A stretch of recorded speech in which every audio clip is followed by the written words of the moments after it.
Então, vamos começar mais essa aula de arquiteturas avançadas. Nós vamos falar hoje de interconexões. Essa aula foi baseada em um material do professor Henrique Cota de Freitas, lá da PUC Minas, do Rajiv Balasubramanian, de Utah, né? E beleza. Então assim, a motivação dessa aula é como que a gente pode interconectar o processador e as suas caches, por exemplo, cache de instruções e dados, ou ainda poderia ser como que eu faço a interconexão dessas caches de nível 1 com as caches de nível 2, ou ainda a gente poderia falar como que eu conecto a cache L2 com a cache L3 ou a cache de último nível, né, last level cache. Ou ainda poderia ser como que eu conecto a cache com o controlador de memória, tá? Ou ainda como eu conecto, sei lá, a memória com a minha impressora e assim por diante, tá? Então, assim, a gente está interessado em entender alguns os sabores de interconexão disponíveis, tá? Mais do ponto de vista de arquitetura e um pouco menos de sistemas operacionais, lógico, tá? Então é mais ou menos por aí que a gente quer abordar, tá? Muito bem. Então, assim, as opções de interconexão, né, poderia ser um barramento, uma chave crossbar, uma rede multistágio ou uma network on chip, tá? Então, a ideia é a gente ir desde o barramento, que é alguma coisa mais comum, a gente passar por alguma coisa bastante cara, que é uma chave crossbar, alguma coisa que foi proposta há algum tempo atrás, que são as redes multistágio, e as network on chip, que talvez sejam o estado da arte, né? O que as interconexões que estão sendo utilizadas, pelo menos mais recentemente nos processadores, talvez desde 2010, alguma coisa assim, tá? Maravilha. Então, começando a falar de barramentos, né? Então, a ideia básica do barramento é muito simples, né? É um conjunto de fios. Então, imagina que onde está escrito barramento, vários fios, né? Sei lá, 500 fios, 200 fios, 128 fios, 64 fios, seja lá quantos forem, que eu interconecto todos os componentes. Então, todos os componentes estão ligados nesse mesmo conjunto de fios, só que eles têm que ter uma forma de se desacoplar deles eletricamente, né? Para que quando dois pares, né, um par estiver fazendo comunicação, os demais não se conectem eletricamente, ou no máximo eles observem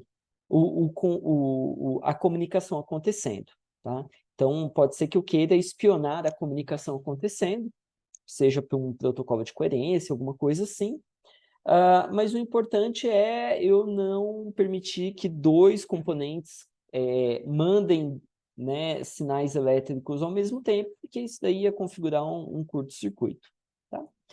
E, bom, para essa tarefa de gerenciar, né, não é gerenciar mesmo, né, é arbitrar mesmo o uso desse recurso compartilhado, a gente pode ter um árbitro de barramento, tá?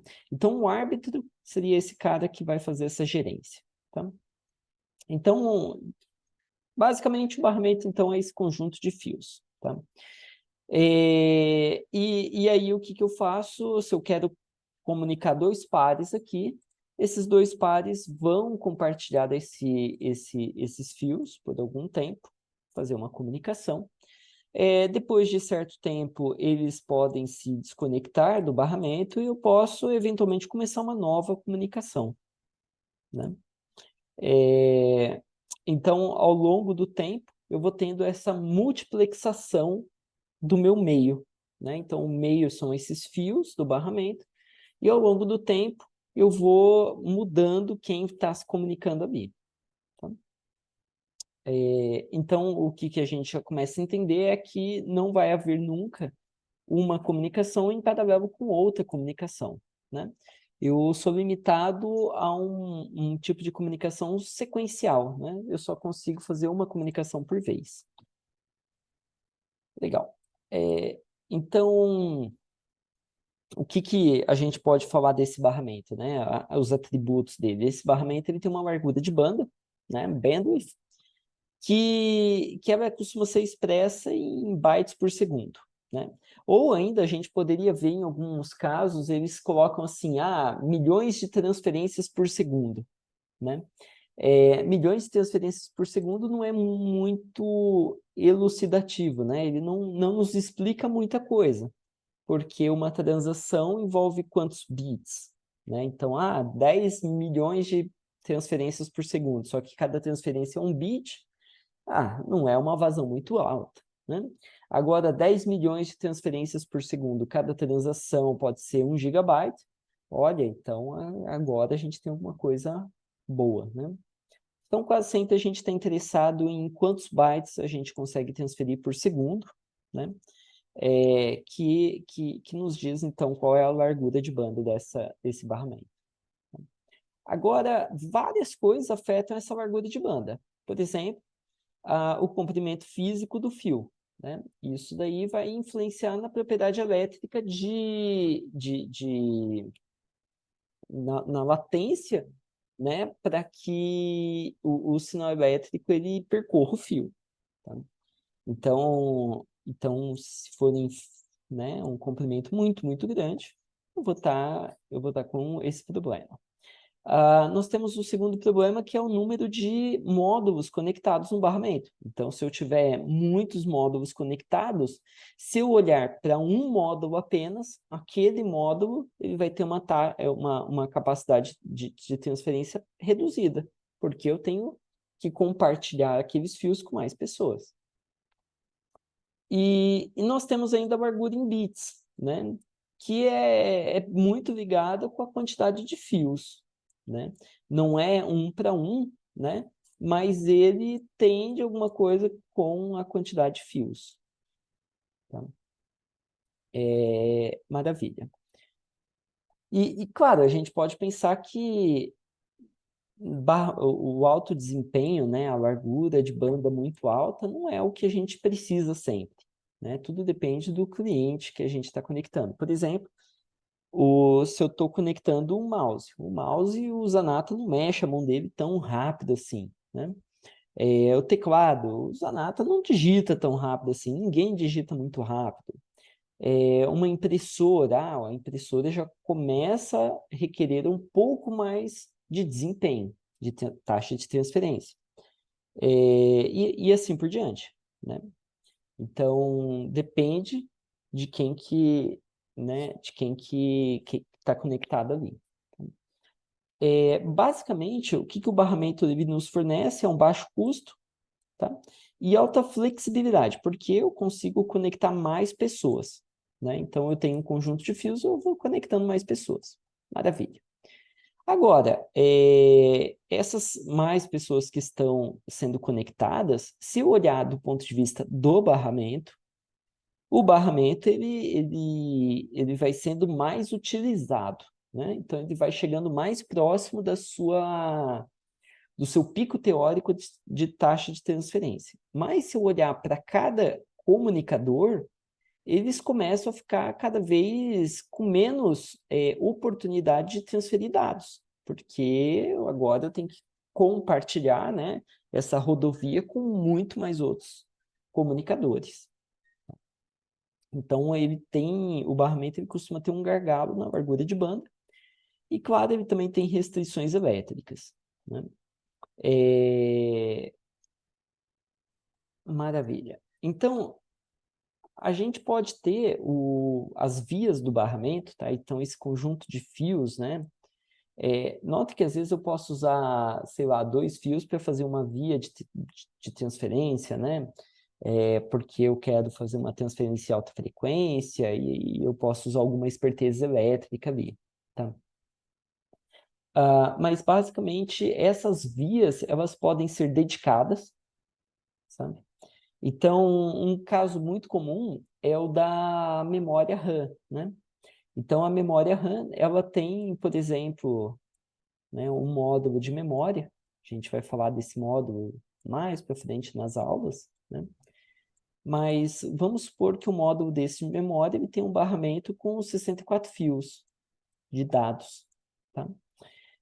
Mas, de verdade, esses 64 fios, eles não são dedicados somente para dados. Eles são, na realidade, multiplexados. Por quê? Ora, eu posso enviar dados, ora, eu posso enviar endereço nesses fios. Tá?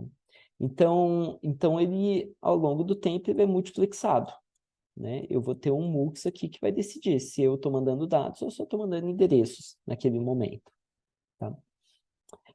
Então, o barramento dedicado, ele tem mais alta, ele costuma ter um potencial maior de alto desempenho, né? Agora, o multiplexado, ele tem um menor custo, né? E na memória RAM, não faz sentido eu transferir endereço e dados ao mesmo tempo, porque a memória, ela é bem lenta. Então, se a memória é lenta, eu mando o endereço, enquanto ela trabalha, dá tempo de eu mandar dados e ela ainda não vai estar pronta para receber os dados, sabe?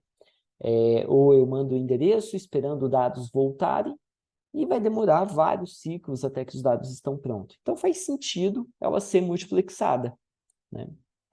Agora, se eu tiver, por exemplo, conectando o CPU à memória cache de primeiro nível, daí não, né? Daí faz mais sentido eu ter um barramento dedicado para dados, outro, né? As vias dedicadas para dados, vias dedicadas para o endereço. Tá? Então, essa né, é uma diferenciação que nós temos aqui desses fios do barramento. Então, vamos dar mais uma olhadinha no que nós temos aqui.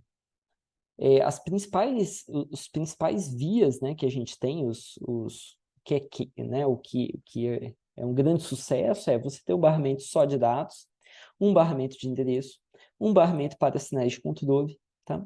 E a gente pode ter ainda um barramento para sinais de controle do protocolo de coerência da cache, alguma coisa mais específica para aquele uso que a gente tem, tá? Talvez algumas vias, né, aqui dentro do controle também pode estar envolvido o controle de acesso ao próprio barramento. Então, não o controle entre as comunicações, mas o controle para começar a acessar o barramento. Então, agora a gente pode falar assim, tá, esses barramentos, né? Então, a gente já falou sobre os fios dele. Agora a gente pode falar assim, tá, esses comunicadores que estão no barramento, eles vão trabalhar de forma síncrona ou assíncrona, né? E quando a gente fala de síncrono ou assíncrono, o que a gente está interessado realmente é sobre o clock, né? Sobre o sinal de relógio, se eles vão trabalhar no mesmo sinal de relógio ou em sinais de relógio separados. Então, basicamente, quando a gente está no barramento síncrono, né, eu potencialmente vou ter o clock em uma das linhas do barramento. Então, um dos dados que eu estou transmitindo é o próprio batida do relógio. Tá? Então, o protocolo de comunicação, em algum nível dele, ele será atrelado ao clock. Então, pode não ser assim, ele vai ser exclusivamente atrelado ao clock? Não exclusivamente. Então, por exemplo, o processador vai lá e transmite o endereço e manda um comando de leitura no primeiro ciclo do relógio. A memória, ela vai responder quando ela estiver pronta. Pode ser lá no segundo ciclo, pode ser no quinto ciclo, tá? Mas a hora que a memória responder que ela está pronta, ela levanta a mão e fala, olha, os dados estão aí.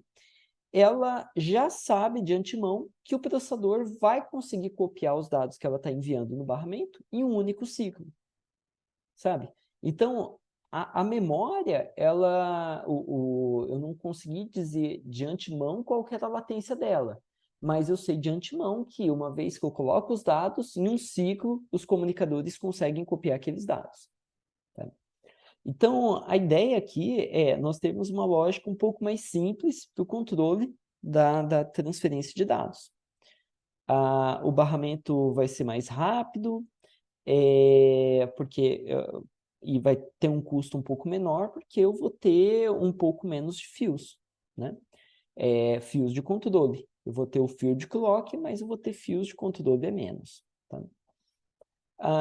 Eu costumo ter uma escalabilidade um pouco melhor, porque é um barramento mais rápido. Então, se ele é mais rápido, eu consigo, eventualmente, conectar mais pessoas. Tá?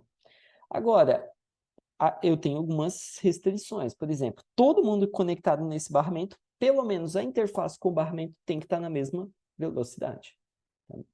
Então, isso já dificulta uma flexibilização, né, do uso do barramento. Por exemplo, USB, um barramento. Agora, imagina que eu exijo que o meu mouse opere na mesma frequência que meu processador, e aí eu tenho um problema, né?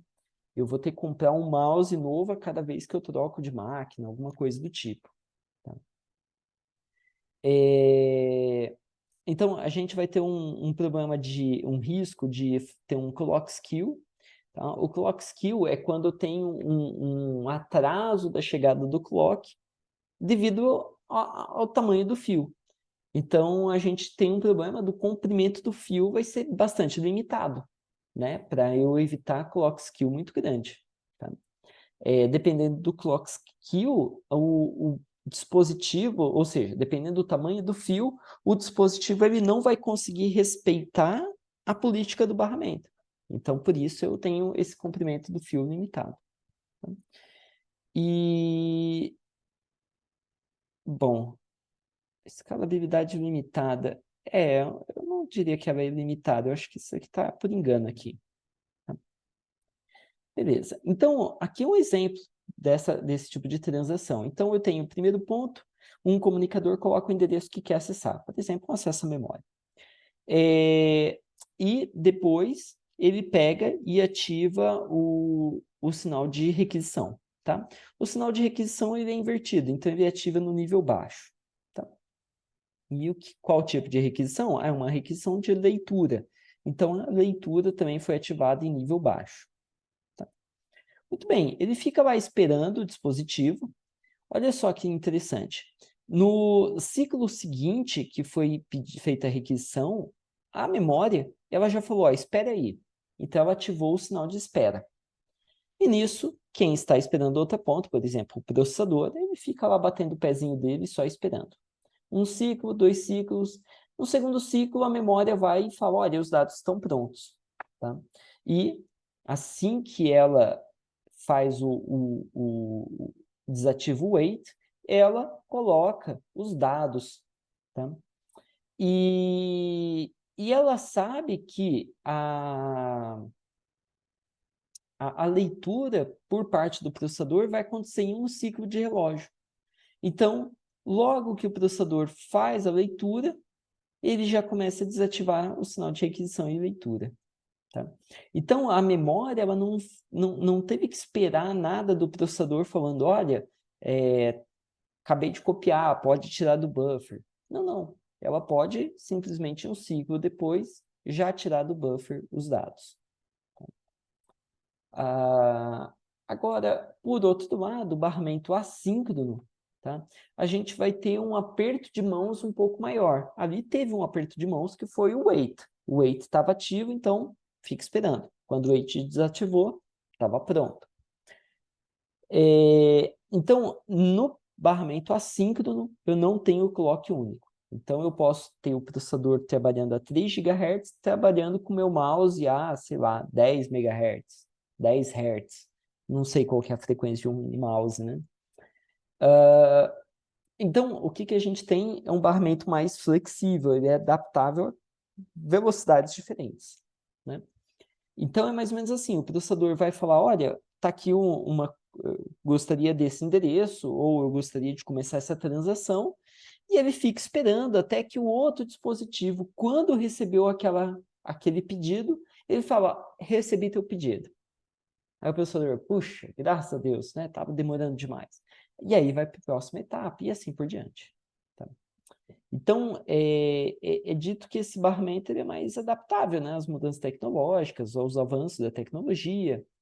Ele permite um comprimento físico do fio maior, porque ele não pressupõe quanto tempo vai demorar para o sinal elétrico chegar. Então, ele manda o sinal elétrico e ele fica esperando sempre uma resposta. Olha, chegou o sinal elétrico? E aí a pessoa fala, ah, chegou. E essa resposta, ah, chegou, pode demorar muito para voltar também. Então, tá tudo bem. Tá? Claro, a lógica vai ser um pouquinho mais complexa, vai ser uma máquina de estados um pouco mais complexa nessa comunicação, tá? E vai ter um overhead um pouco maior, pode ser que tenha alguns ciclos perdidos devido ao processo de sincronia, de handshake, tá? Com isso tudo, uma menor largura de banda, tá? Comparado com os barramentos síncronos. Tá? Então, seria mais ou menos assim, o dispositivo, no caso poderia ser o CPU, ele fala, olha, eu tenho uma requisição de leitura e está aqui os dados, né? Quando a memória ela falar, olha, eu captei sua mensagem, captei o seu pedido de leitura. Ele pega e ativa o sinal de acknowledgement. Então, o sinal de acknowledgement é um sinal que fala para o processador, olha, você pode desativar o sinal de leitura e pode tirar os dados do barramento porque eu já capturei eles. Tá? Maravilha. Passa um pouquinho. O que acontece? Quando o processador tira a requisição de leitura, o acknowledgement também é desligado. Né? Joia. Então, passa algum tempo, pode ser um tempo variável aqui, a memória pega e lança os dados no barramento de dados e ativa o sinal de os dados estão prontos. Tá? Maravilha. Então, nesse momento, o que acontece? O processador vai capturar os dados, né? Quando ele tiver obtido os dados, o processador agora vai emitir um sinal de acknowledgement. Então, ele ativando o sinal de acknowledgement, agora a memória está lendo, né, desse sinal de acknowledgement, ele fala, então tá, terminou a transação. Ele desliga o data ready e desliga os dados do barramento. Quando o processador vê que isso aconteceu, que o data ready está desativado, aí ele pode desativar o acknowledgement. E agora sim, ele está pronto para uma nova comunicação. Tá? Então, olha só que interessante, ele demorou mais, né, a nova comunicação, porque antes eu sabia, ó, espera um determinado tempo, está tudo pronto. E agora não, né? Espera até o processador responder. Quando ele responder, o processador ainda tem que esperar que a memória também volte para o estado, né, sem transação nenhuma. Tá? Então, é uma dança muito mais ensaiada aqui entre esses dois componentes. Então, aqui é um exemplo de uma máquina de estados, né, por parte de quem faz solicitações e quem responde às solicitações, tá? Mas, de verdade, essa máquina de estados, ela vai ser definida pelo protocolo que a gente está usando. Então, os protocolos têm padronizações, né? Para que todos falem na mesma língua. Então, depende da padronização, vai ter uma máquina de estados que é de um jeito ou de outro.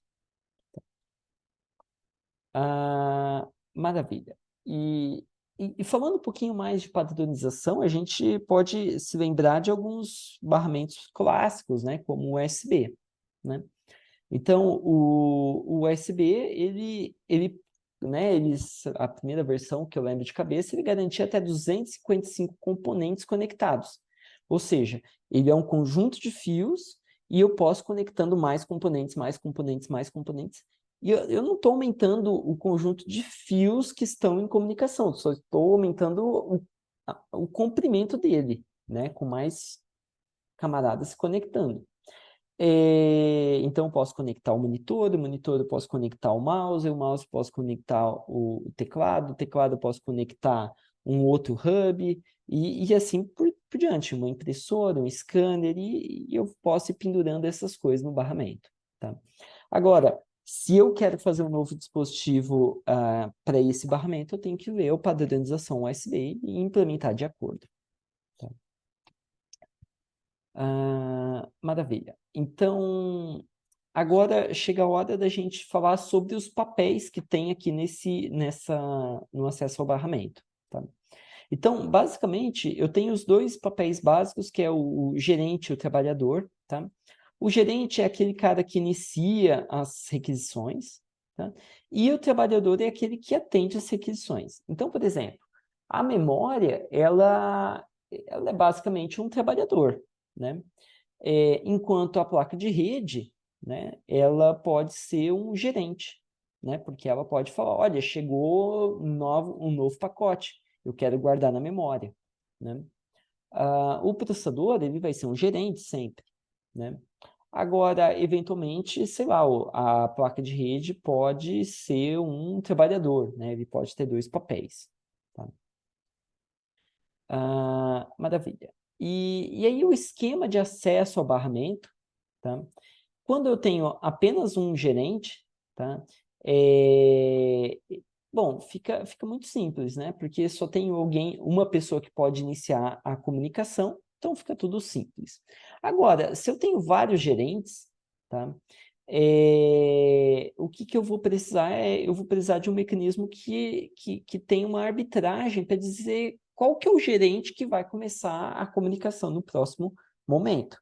Então, terminou uma comunicação entre o processador e a memória principal, quem que vai poder usar aquele conjunto de fios no próximo momento? Tá? Então, os mecanismos de arbitragem, tá? Ele tem que ser mais ou menos assim. Quem quer usar o barramento levanta a mão, ou seja, ativa um sinal em algum fio de controle, tá? Ou seja, ele sinaliza que quer começar uma requisição. Tudo bem. Quando o gerente recebeu o grant de comunicação, então nesse momento a comunicação acontece. Tá? No final, aquele camarada que conseguiu o grant, ele libera novamente ele sinaliza novamente para libertar o barramento daquele controle dele. Tá? Então aí fica pronto para o próximo. Então, assim, a gente pode pensar, eu tenho um barramento que está pendurado no meu processador, uma placa de rede, sei lá, placa de vídeo, isso, aquilo, aquele outro. Se sempre o processador quiser comunicar e ele sempre conseguir acesso, olha, não vai ser muito justo com os demais comunicadores, os demais gerentes. Então, a placa de rede pode ficar lá em espera permanente, né? Ad eternum, esperando a comunicação que ela quer começar a fazer. Então, o árbitro ele tem que balancear, né, o acesso ao barramento. Então, assim, em algum determinado momento, o comunicador tem que conseguir acesso ao barramento. Tá? Por outro lado, alguns comunicadores, alguns gerentes são mais importantes que outros. Por exemplo, o processador é mais importante que a placa de rede é mais importante que o teclado, e assim por diante. Então, o árbitro também tem que saber essa prioridade de acesso. Então, a gente pode ter uma arbitragem centralizada, né? Então, eu vou ter fios independentes ligados nesse árbitro, e o árbitro escolhe, então, quem vai comunicar-se. Né? Então, o árbitro tem lá 64 comunicadores, e ele vai ter que ter uma política para garantir acesso ao longo do tempo para todo mundo. Né? Outra forma pode ser uma arbitragem distribuída, né? Onde o acesso ao barramento é por autoseleção. Ou seja, significa assim, que eu falo assim, olha, dispositivo mais importantão, né? Você, CPU, você pode acessar o barramento. Aí o CPU fala, não, mas eu não quero. Então ele passa essa disponibilidade para o próximo dispositivo. Placa de rede, você pode acessar o barramento. A placa de rede fala, não, muito obrigado. Então tá. Então, teclado, você pode acessar o barramento. Muito obrigado, eu quero. Né? Então, esse é o método de arbitragem chamado daisy chain, né? Corrente de margaridas, né? Então, a ideia toda é essa, né? Você vai passando a garantia e cada dispositivo vai repassando, né? Caso ele não queira usar, tá? Vamos supor que o dispositivo 1 usou, né, o barramento. Então, ele recebeu a a garantia de uso e ele começou a utilizar, né? Então, ele começa a fazer a requisição dele. Nesse momento, ele não repassa a garantia. Ele começa a fazer a comunicação, maravilha. Tá? Dado um determinado momento, o que ele vai fazer ele vai liberar o barramento. Tá? Então, assim, a gente pode ter ainda fios específicos para pedir a requisição do barramento, tá? Ou não, ou pode ser por autoseleção pura e simplesmente, tá? Eu sempre vou falando quando termina uma comunicação e eu passo a garantia adiante, tá? É claro que, nesse caso, o dispositivo de alta prioridade ele tem que ser bonzinho também com os demais, né? Então, isso tem que fazer parte da política desse dispositivo, tá? Porque, se ele quiser, ele pode nunca passar a garantia em frente, tá? E o árbitro não tem como decidir isso.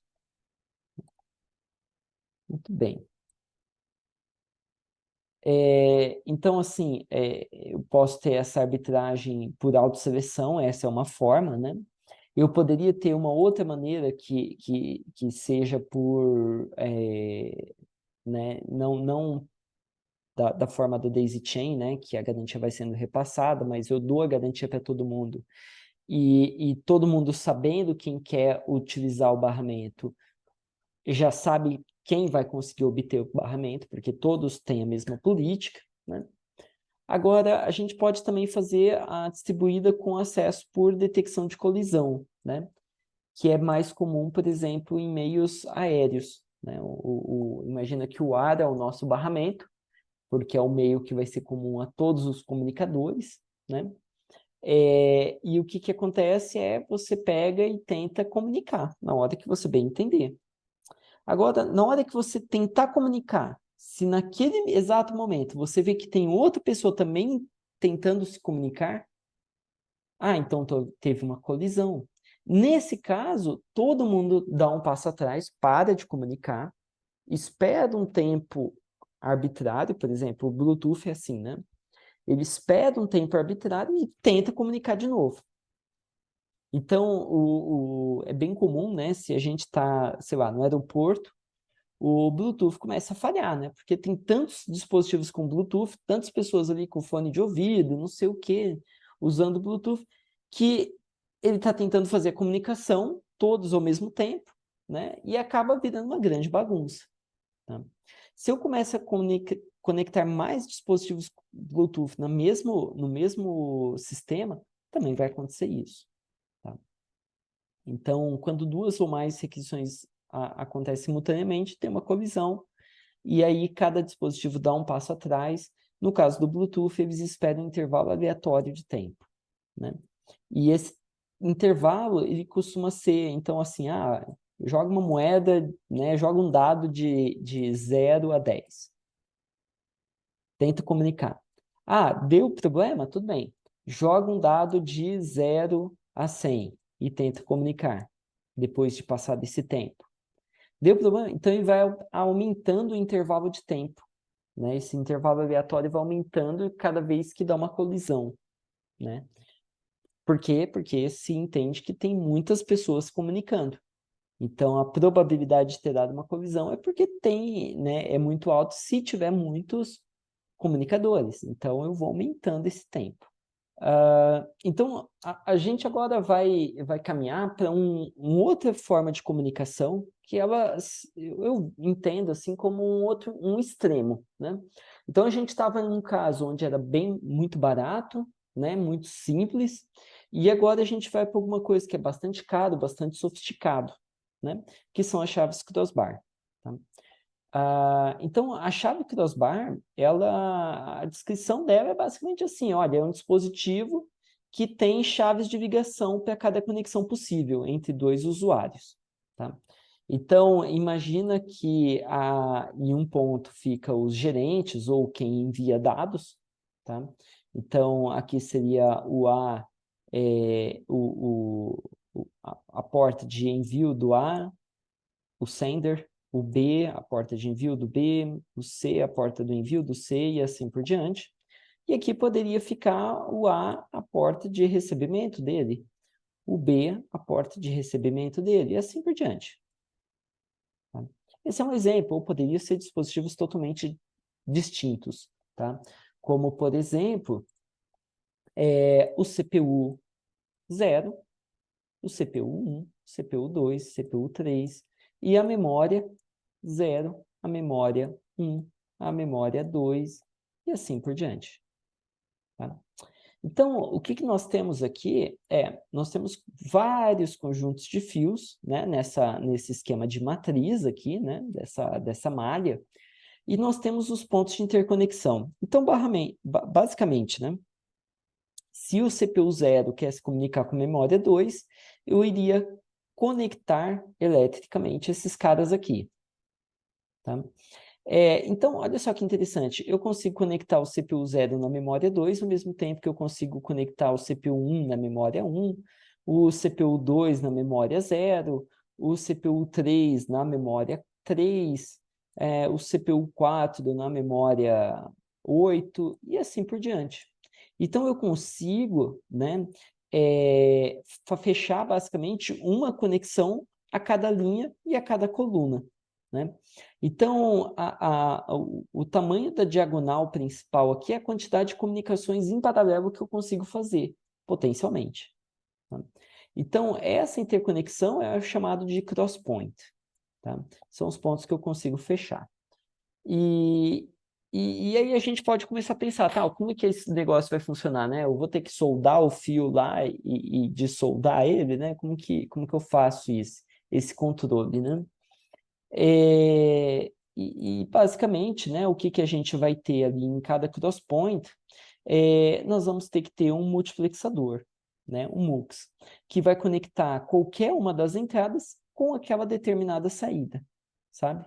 Então, imagina que eu tenho 4 por 4, né, 4 entradas, 4 saídas, eu vou ter aqui cada uma das entradas entrando no multiplexador que liga a saída 0, que liga ao MUX da saída 1, que liga ao MUX da saída 2, e assim por diante.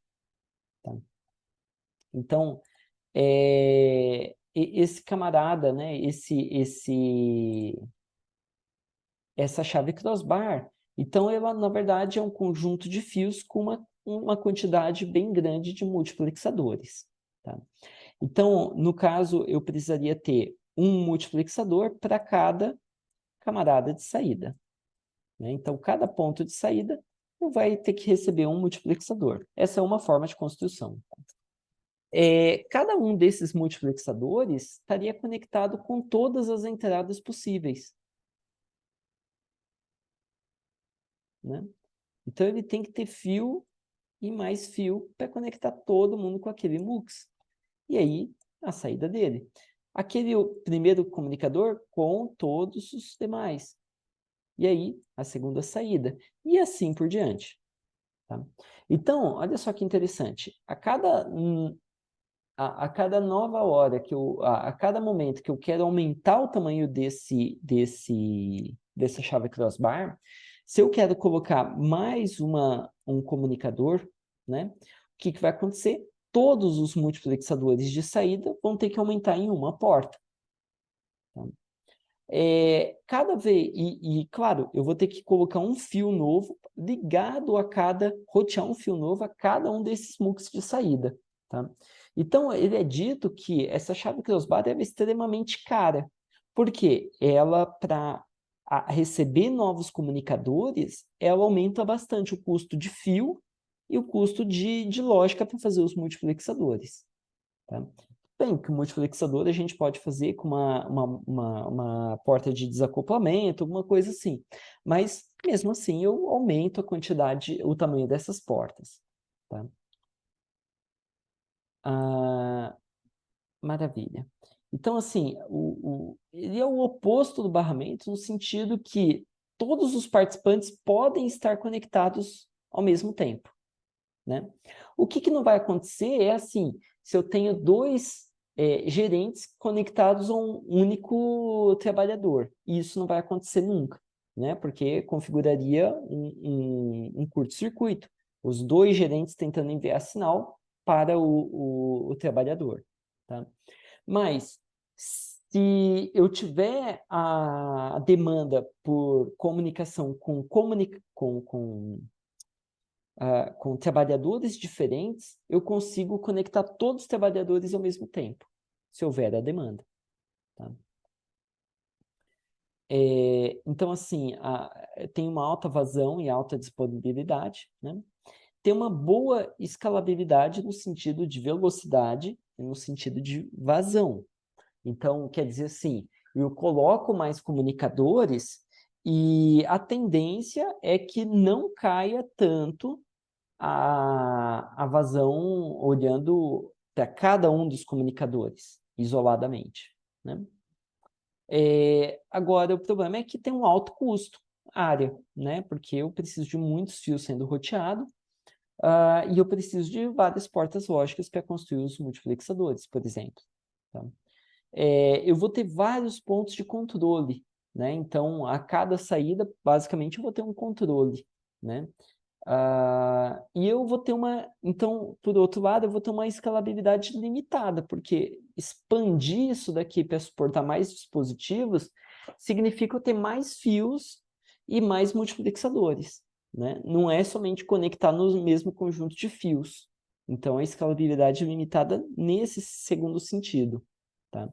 Então, não no sentido de vazão, né? Mas sim de escalar para colocar mais pessoas.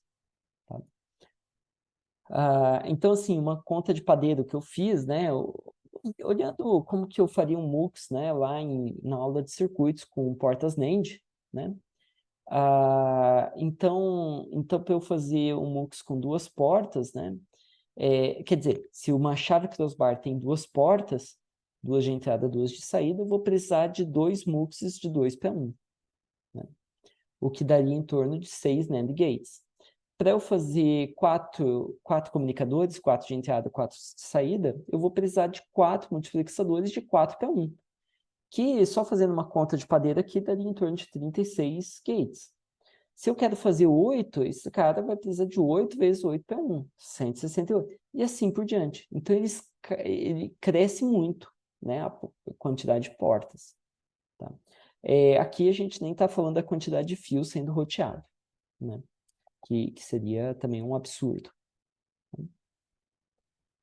Então, aqui é um gráfico mais ou menos de como que ficaria, né, o uso de NAND gates com portas crossbar, né? Alguém pode falar, professor, mas usa uma porta de desacoplamento e tá tudo bem, né? Vai reduzir a quantidade de portas. É verdade, né? Mas mesmo assim, eu estou aumentando as portas muito rapidamente, tá? E a quantidade de multiplexadores necessários. Tá? Então, nesse contexto, surgem duas coisas ali, né, que a gente pode fazer com as chaves crossbar, que seriam as redes multistágio e as network on chip, tá? Então, a gente vai começar olhando as redes multistágio e, basicamente, a rede multistágio, ela usa como base a estrutura de uma chave crossbar, tá? Mas o que eu quero fazer é usar uma chave crossbar que não seja muito grande, mesmo que eu use várias chaves crossbar, mas que elas sejam pequenas, tá? Então, a gente está trabalhando numa solução que é intermediária entre o barramento e a chave crossbar, tá? Ou seja, a gente vai ter uma vazão melhor do que do barramento, mas não tão boa quanto uma chave crossbar conectando todo mundo com todo mundo. Por outro lado, a gente vai ter um custo que é maior que o barramento, mas não é tão alto quanto a chave crossbar. Tá? Então, a gente está interessado em falar no fim do dia em redes em chip.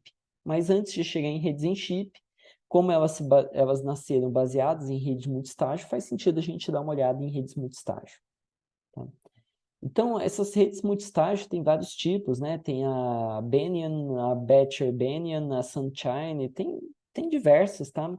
Aqui tem um survey, tá? Que quem quiser saber um pouquinho mais, né, pode consultar. E nota, esse survey é de 81, né? Então, a gente pode talvez achar alguma coisa ainda mais recente, tá? Mas é uma ideia que surgiu há bastante tempo, tá? Então, a ideia é usar um encaminhamento de mensagens, de pacotes, tá?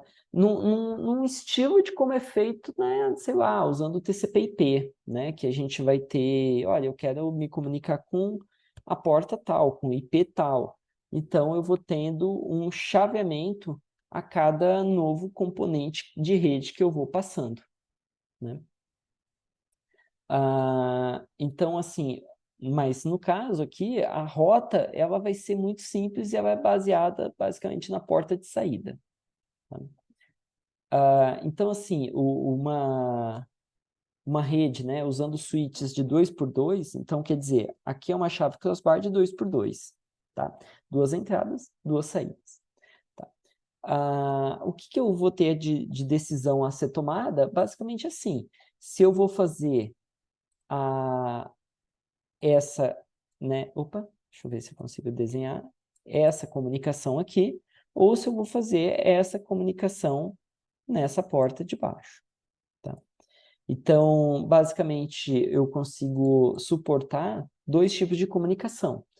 Eu consigo fazer em frente, ao mesmo tempo, ou eu consigo fazer esse cruzamento ao mesmo tempo que eu faço esse cruzamento. Tá?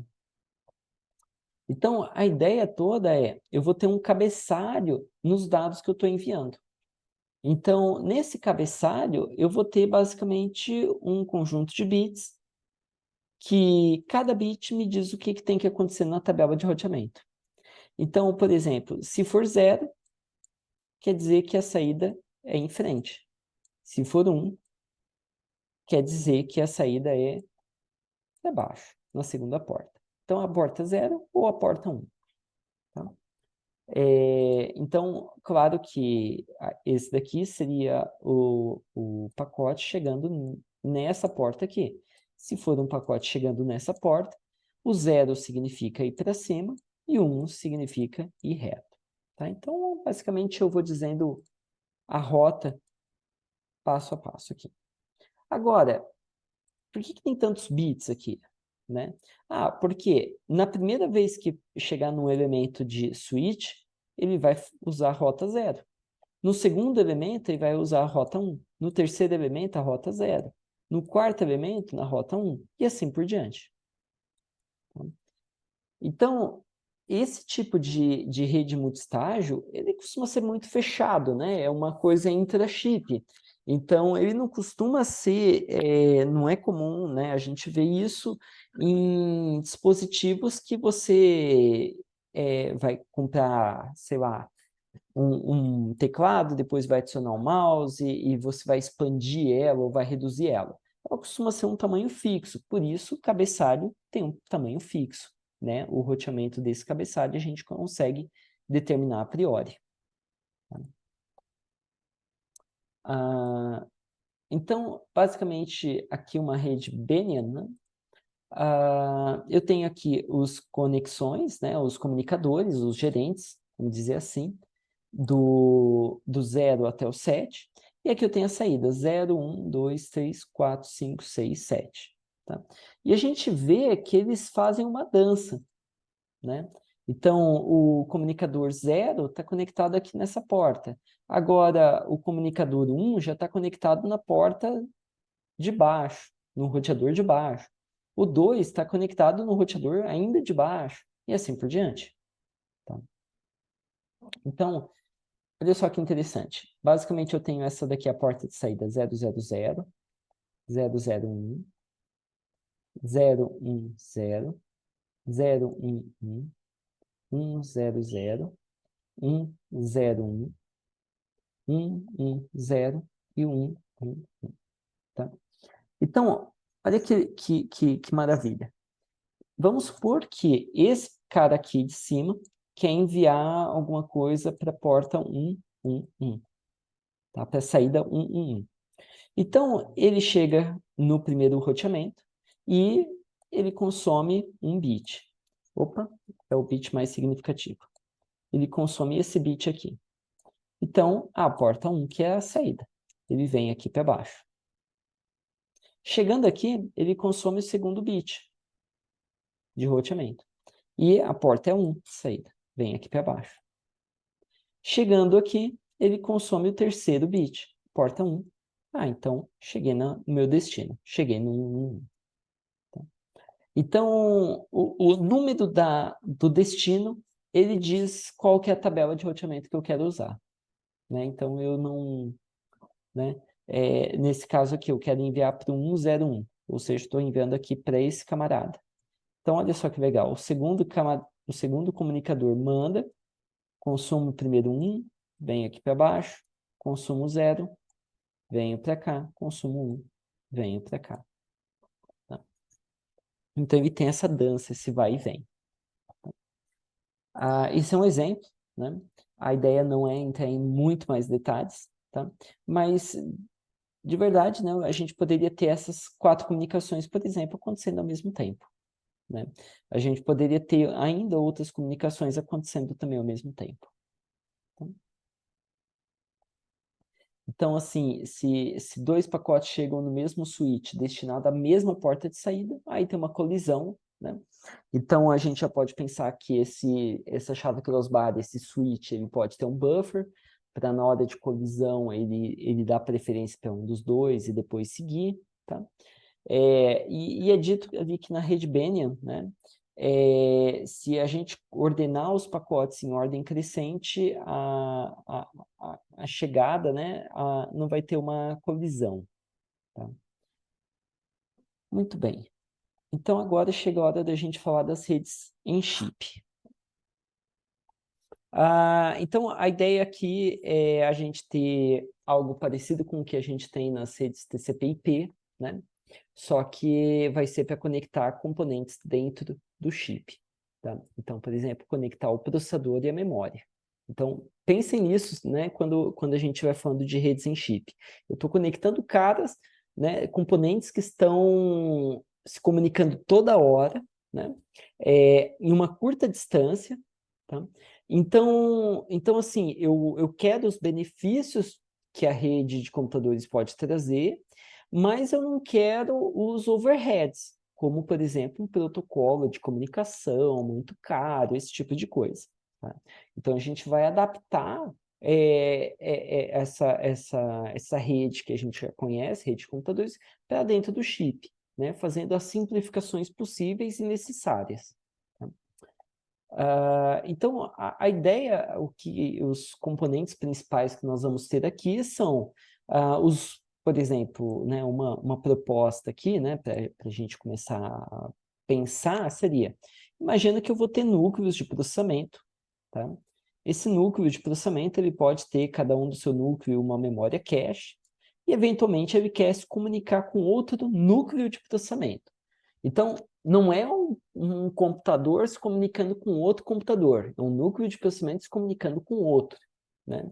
Então, é um nível muito mais baixo, né?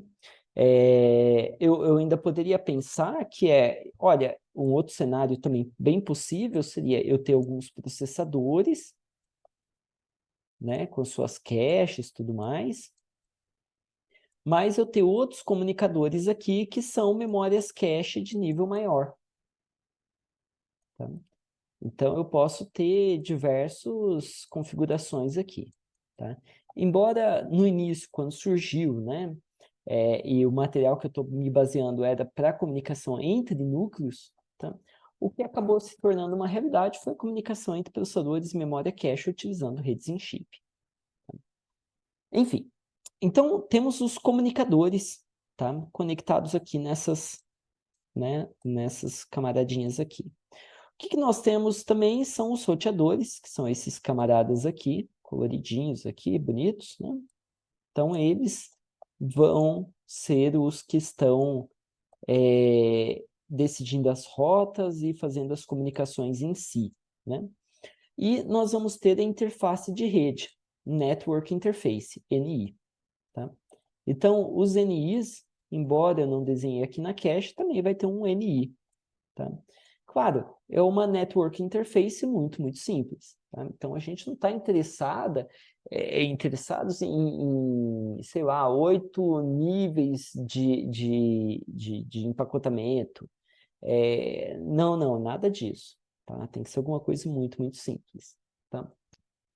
Então, basicamente, a Network Interface vai ser o camarada que faz a conexão, que fala a mesma língua do roteador, né? Para que haja comunicação, tá? Então, o que é legal, né? Porque eu posso separar o projeto do roteador, né? Da minha rede em chip. Só falo assim, olha, você para usar minha rede em chip, você tem que ter uma Network Interface com tal padrão. E tudo bem, a pessoa que implementar o padrão, depois eu posso ir agregar o projeto. Mas lembrando, tudo isso dentro de um chip. Tá? Essa que é a ideia. As linhas que nós temos aqui são os links de comunicação. Tá? Então, são fios, basicamente. Tá? Então, vamos avançando aqui um pouquinho. Então, assim, os elementos vão estar ligados a uma rede de roteadores que trocam mensagens, tá? O controle, ele vai ser descentralizado. Então, a ideia aqui é que cada roteamento cuida dos seus pacotes de entrada e das portas de saída que ele está conectado e faz o roteamento. Tá? Então, ao mesmo tempo que um roteador está fazendo o seu roteamento, o outro está tomando as suas próprias decisões. Tá? Então, ele é totalmente distribuído o controle. Tá? Dentro de um roteador, o que a gente pode ter? Tá? Então, aqui é um pode, por quê? Porque os tamanhos de buffers, se tem buffers, são opcionais. Tá? Então, a gente está olhando aqui um sabor de roteador. Tá? A peça fundamental é o crossbar switch, né? E o crossbar switch a gente já viu como faz, com multiplexadores, né? Então, basicamente, um crossbar switch conectando, se é uma arquitetura do tipo mesh, né? Em cada ponta aqui, eu vou ter um crossbar switch, tá? Em cada ponta aqui, eu vou ter um roteador, tá? Então, esse roteador, ele está conectado com o canal que vai para o norte, o canal que vai para o sul, o que vai para o oeste e o que vai para o leste, tá? Além disso, ele pode estar conectado ao comunicador dele local, ao CPU que fica aqui. Tá? Que seria esse daqui, o node. Ele vai ter a porta de saída e a porta de entrada, porque quando eu estou... Nota que aqui no roteador muda um pouco a ideia, né? Eu posso estar enviando dados do norte para o sul ou do sul para o norte. Tanto faz, né? Eu posso considerar que todo mundo são gerentes, todo mundo pode começar uma comunicação. Tá? Maravilha. Então, basicamente, eu posso ter buffers de entrada, ou eu poderia ter buffers de saída, uma escolha de projeto, né? Mas vamos considerar buffers de entrada. O buffer de entrada ele pode ter um tamanho arbitrário, né? E, basicamente, eu vou ter um árbitro que vai ter que decidir qual comunicação eu vou fazer. Então, a arbitragem, ela vai comunicar, vai ter que controlar no máximo 5 comunicações, né? Porque é o nó do local e o norte, sul, leste, oeste, tá? No caso de uma rede mesh, né? Agora, a gente poderia ter uma outra topologia, que poderia ser uma topologia de anel. E aí, cada roteador vai ter um pouco menos de trabalho para fazer, né? Porque ele só vai ter que controlar a esquerda e direita e o componente local. Tá? Eu posso ter ainda um outro sabor, que é eu ter um anel, só que cada roteador está conectado a 2 comunicadores. Por exemplo, um processador e uma memória cache. Eu ainda posso ter um outro sabor, que seria um anel bidirecional, né? Então, o anel pode ser unidirecional, só vai para a direita, ou ele pode ser bidirecional, ele pode ir para a direita ou para a esquerda as comunicações. Tá? Então, nota que aqui a gente abre uma caixa de possibilidades, né? Qual a topologia, qual o tamanho do buffer, quantos buffers, quantos comunicadores, quantos gerentes, qual o protocolo que eu vou usar, qual o processo de arbitragem, tudo isso a gente pode escolher, tá? Então, nessa aula, eu quero falar um pouquinho dos sabores que isso daqui pode tomar, tá? Ou os rumos que esse roteador pode tomar na hora de implementação. Então, retomando a tabela lá da chave crossbar, o que a gente tem é a quantidade de portas, a quantidade de muxes e o tamanho dos muxes. Então, 2 muxes de 2P1, 4 muxes de 4P1, 8 muxes de 8P1, 16 muxes de 16P1 e assim por diante. Tá? E a quantidade de portas lógicas. Tá? Agora, fazendo uma conta de padeiro, né, qual que é a escalabilidade dos roteadores? Tá? Então, para eu conectar 4 elementos, eu só precisaria de um roteador. Tá?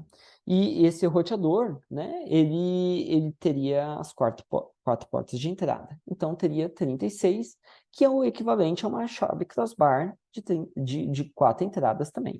Até aqui não tem mudança nenhuma.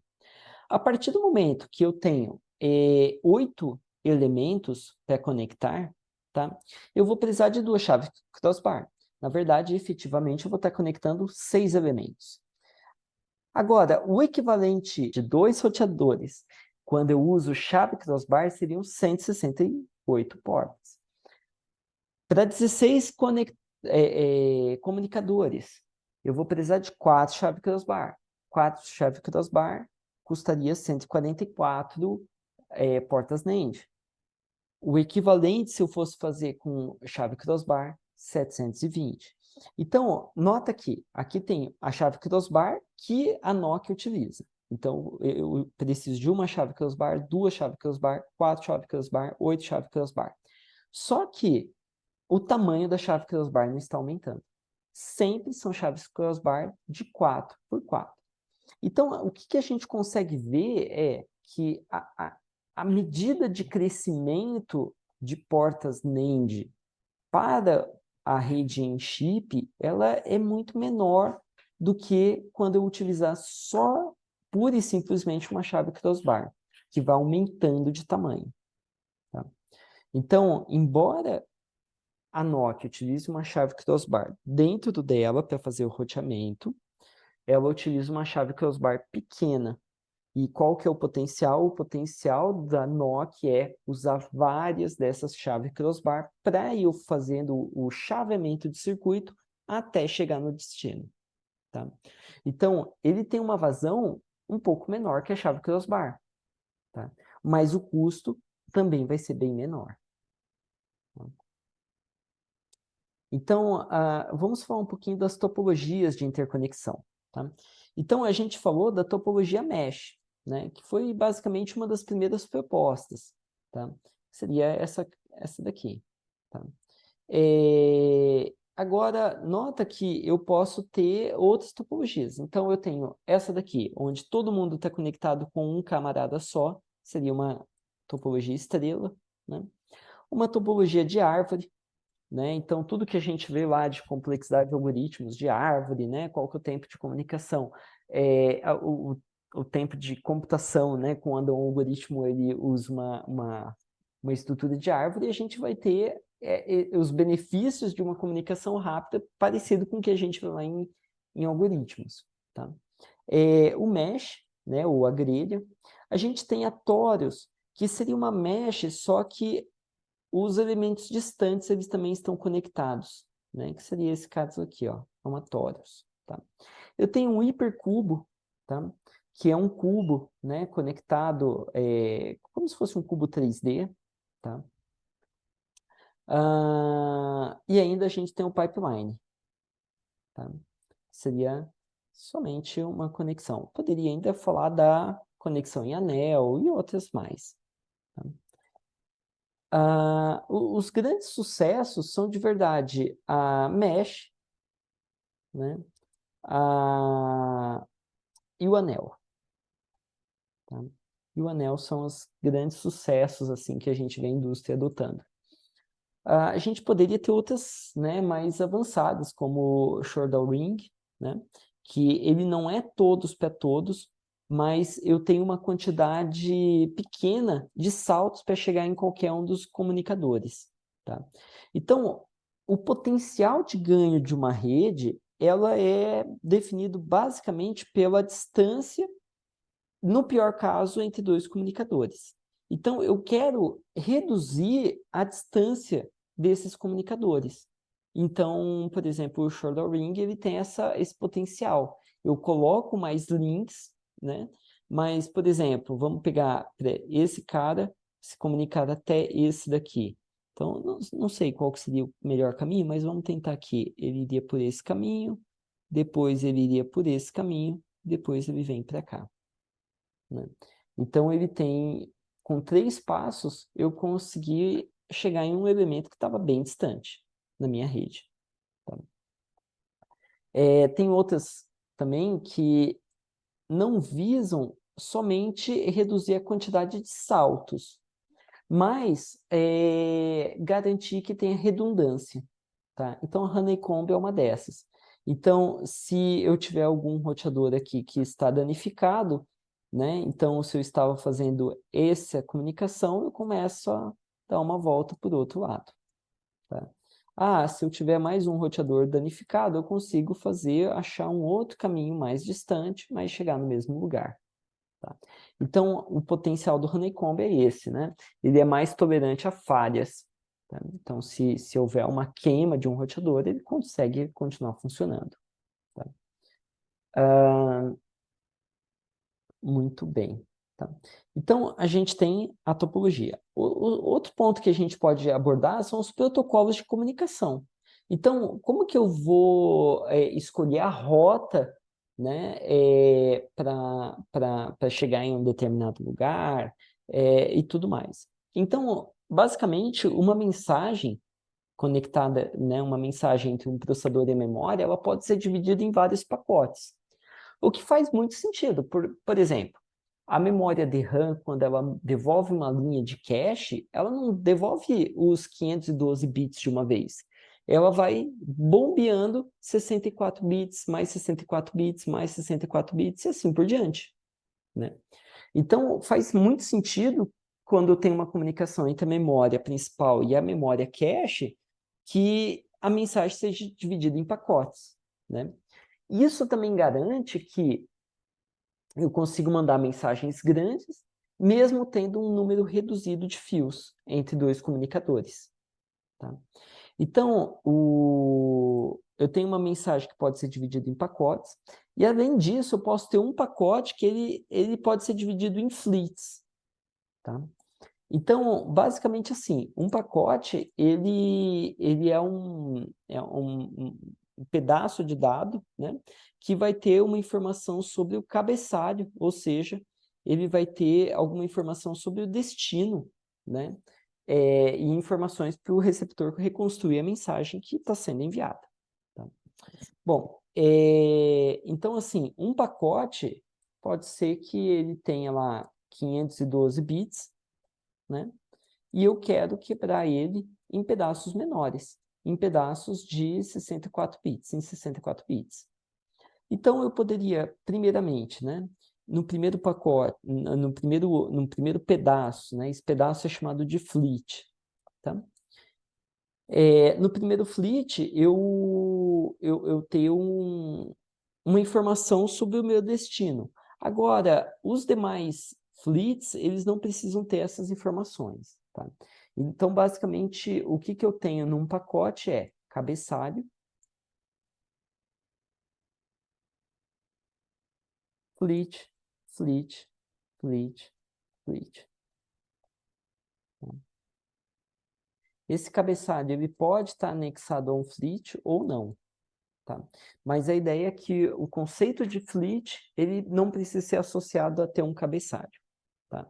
Então, assim, existe o conceito de cabeçalho, né, que pode ser enviado junto com fleet ou não. Tá? Então, assim, enquanto eu estou enviando duas comunicações do processador para a memória, eles podem seguir caminhos diferentes. A ideia é que, se eu olhar com uma lupa, né, uma comunicação, uma mensagem apenas, essa mensagem vai ter o cabeçalho indo na frente e os demais fleets seguindo o caminho que aquele cabeçalho está seguindo.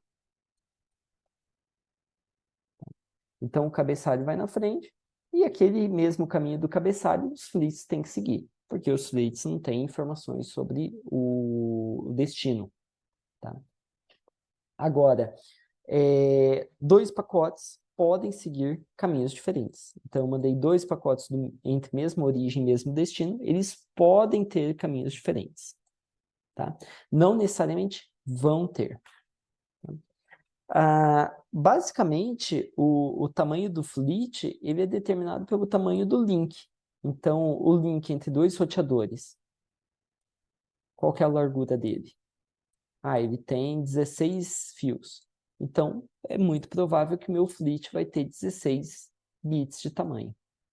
Tá? Então, eu vou bombeando esses fleets, né, entre os dois roteadores. Tá? Maravilha. Aí o protocolo, né? O protocolo são as políticas e estratégias para transportar esses dados, tá? Então, assim, o que o protocolo é responsável? Ele é responsável por garantir a entrega do dado. Então, se houver algum problema no meio do caminho, o meu protocolo tem que prever uma forma de ou haver uma nova entrega ou haver uma recuperação. Então, a confiabilidade da rede, o protocolo também vai ter que, né, garantir isso. Ele vai ter que tentar garantir a melhor rota entre dois, né, origem e destino. O melhor desempenho, qualidade de serviço e tudo mais que a gente pode falar de um protocolo. Tá? Então, as principais características de um protocolo, né? O tipo de chaveamento, que pode ser chaveamento por circuito, chaveamento por pacote. Tá? Então, o chaveamento por circuito seria, olha, eu defino uma rota reservada para comunicar dois camaradas, né, o processador e a memória, e eu posso enviar vários pacotes naquele circuito que foi chaveado. Tá? E aquele caminho vai ficar dedicado enquanto a comunicação acontece. Ou eu posso ter um chaveamento para cada pacote. Então, a cada pacote que chega, eu verifico para onde ele tem que ir, e aí eu libero um caminho para aquele pacote passar. Tá? Ou seja, o pacote é formado dos fleets. Né? Então, eu fecho uma conexão entre dois roteadores, o pacote, ou seja, todos os fleets são transferidos, e tudo bem. Um novo pacote chega, e ele pode ser, né, novamente reservado, o caminho. Então, assim,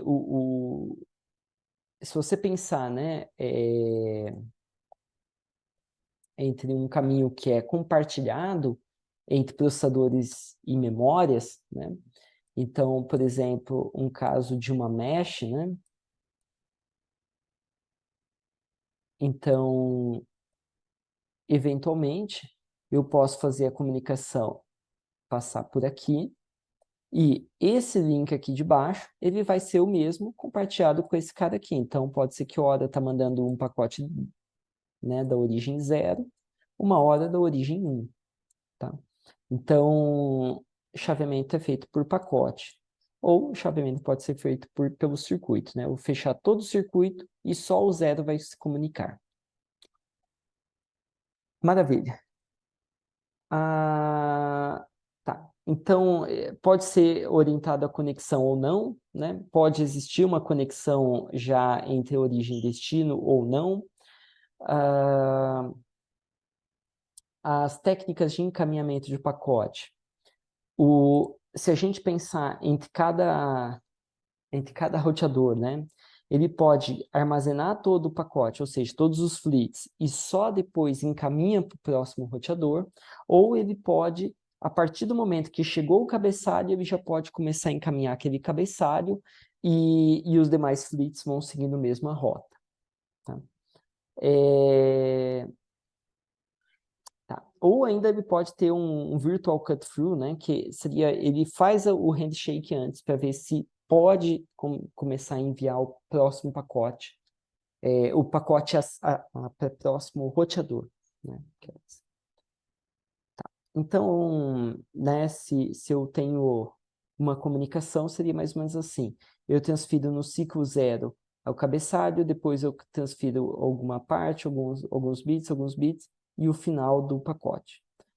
Aí chega no próximo canal, cabeçalho, né, alguns fleets e chega ao final, e assim por diante. O wormhole ele costuma ser mais eficiente, porque eu não tenho que armazenar todo o pacote num buffer para só depois enviar ele. Então, a partir do momento que o cabeçalho já chegou, no próximo ciclo ele pode ir para o outro canal. No próximo ciclo ele pode estar indo para o outro canal. Então, pensando lá no exemplo de chave crossbar, né? Então, eu teria que comunicar todo mundo para cá, depois fazer o próximo salto, ou eu já faço meio que um encaminhamento em pipeline. Muito bem. Aí eu posso ter o controle de fluxo, né? Que eu quero evitar retransmitir pacotes ou perder pacotes, né? Descartar pacotes. Tá? Então, o controle de fluxo ele tem que garantir, né? Ele tem que otimizar os buffers. Eu quero reduzir a quantidade de transmissão de pacotes. E eu quero melhor desempenho da minha rede. Tá? Então, o controle de fluxo ele pode fazer, por exemplo, um handshake entre dois roteadores para ver se a comunicação pode ser feita. Se a comunicação pode ser feita, significa que existe buffer livre do outro lado para receber todos os fleets. Eu posso utilizar um sistema de token, onde a cada vez que eu faço uma comunicação, eu consumo um token, ou seja, eu consumo uma entrada disponível no próximo roteador, e o roteador vai me devolvendo tokens a partir do momento que ele encaminha aqueles pacotes. Tá? Eu posso ter sinais de ligado e desligado, eu sei se eu posso enviar ou não de acordo com uma flag que o buffer está cheio ou não, ou está próximo de estar cheio ou não. Tá? Ou ainda eu posso fazer um canal virtual, que eu bloqueio todos os buffers para fazer a comunicação. Ah, e aí a gente pode falar um pouquinho só de topologia em mesh ou grelha, né? Como que é o roteamento nessa topologia, tá? Então, assim, claro que cada topologia vai exigir, né, protocolos de roteamento diferentes, algoritmos diferentes de roteamento, tá? Então, a ideia é só a gente dar uma pincelada em alguns algoritmos e depois, né, se a gente quiser se aprofundar, já saber dos termos mais comuns, tá?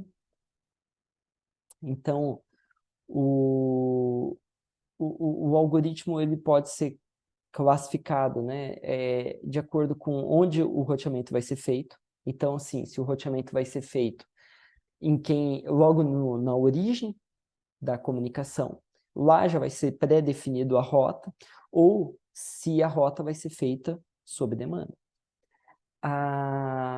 Como que o caminho vai ser definido, né? Se ele vai, por exemplo, numa grelha, se ele vai percorrer todos os verticais, os verticais depois os horizontais, ou se ele vai horizontal, vertical até chegar no destino e assim por diante, tá? E o comprimento do caminho também pode classificar o algoritmo de roteamento. Então, roteamento de origem, quando pode ser a network interface lá do início, ele já sabe qual que é todo o caminho, por onde que vai passar, tá? Ou o roteamento pode ser distribuído. Se o roteamento é distribuído, eu posso tomar algumas decisões durante a transmissão, por exemplo, se houver um caminho que está com muito tráfego, né? Então, eventualmente, eu posso tomar uma decisão de ir por um caminho um pouco maior, em detrimento de um menor, por conta dele estar muito congestionado. Então, isso eu só consigo fazer com roteamento distribuído, né? O roteamento de origem não vai ser possível, tá? Claro, né, isso está totalmente ligado a ser um roteamento determinístico ou adaptativo, né? Então, pode ser que mesmo tomando as decisões em cada roteador, ele seja determinístico. Sempre que chega uma rota para ir para o zero, vai por esse caminho aqui pela esquerda. ou ele pode ser adaptativo. Tá? Então, adaptativo é legal porque ele pode se adaptar no momento que um roteador queima, por exemplo. Né? A gente está falando que, né, que no futuro próximo é muito comum que os componentes intra-chip comecem a queimar e eu quero que o restante do chip continue a funcionar. Então, faz sentido um roteamento adaptativo nesse cenário. Beleza. O comprimento do caminho, né? O caminho ele pode ser o mínimo ou não mínimo, né? Então, assim, nem sempre o mínimo vai ser o melhor, né? Então, eu posso falar assim, não, eu sempre quero o roteamento seja o mínimo possível, ou seja, a quantidade de salto seja a menor possível. Mas isso vai contrário a você ter um roteamento, por exemplo, adaptativo, que por conta de um congestionamento, ele vai escolher um roteamento que não é mínimo. Né? Então, o roteamento pode ser no mínimo também. Um exemplo de roteamento aqui numa topologia de mesh seria o roteamento XY, né? Que ele é determinístico, né? Ele faz o seguinte, ele é igual o caminho Manhattan, né? Ele vê quantos... ele vai sempre a comunicação vertical, ou seja, no eixo X, e depois, né? Primeiro horizontal e depois vertical, tá? Então, se eu quero o 00 quer se comunicar com o, sei lá, qual seria aquele lá, 1, 4, né? O que ele vai fazer é, anda primeiro 4 para a direita, depois desce 2 camaradinhas para baixo, né? 2 roteadores para baixo.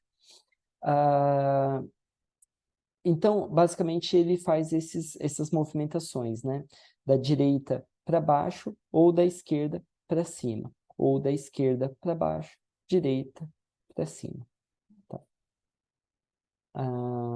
Muito bem, muito bem. É um ou outro, né? Não os dois. Um ou outro, né? Sempre ou um ou outro, tá? Muito bem, muito bem. Depende de onde que está a origem, onde está o destino. Muito bem. E aí, problemas nesse algoritmo ele pode ser suscetível a deadlock, né? No caso, o XY, ele não é suscetível a deadlock, mas eu posso ter algoritmos que ficam numa dependência cíclica entre todos os roteadores que querem enviar pacote, e ninguém sai do lugar, tá? A gente pode ter ainda o problema de live lock, que é a gente tem uma falsa sensação que está tendo uma evolução na comunicação. Então, o pacote está circulando na rede, só que ele não consegue chegar no destino final. Tá? E a gente pode ter um starvation, né? Quando um pacote, um buffer, solicita um canal de saída que está sendo bloqueado porque esse canal de saída já está alocado para outro pacote e esse outro pacote não consegue chegar, porque, né? Então, a gente pode ter esses problemas aqui. Tá? Alguns exemplos de NOC, né, que eu queria trazer são, né, Network on Chip é o que tem, por exemplo, no processador SandBridge, né? Então, se não me engano, o processador Nehalem ou SandBridge foi o primeiro a ter uma NOC lá dentro. Tá? Então, a gente tem aqui os núcleos de processamento e aqui a memória cache compartilhada, L3. Nesse caso aqui, a L3 ela é separada em bancos. Tá? Então, o que a gente tem, logicamente, seria isso daqui. Nós temos uma grande memória cache L3, mas separada em vários bancos.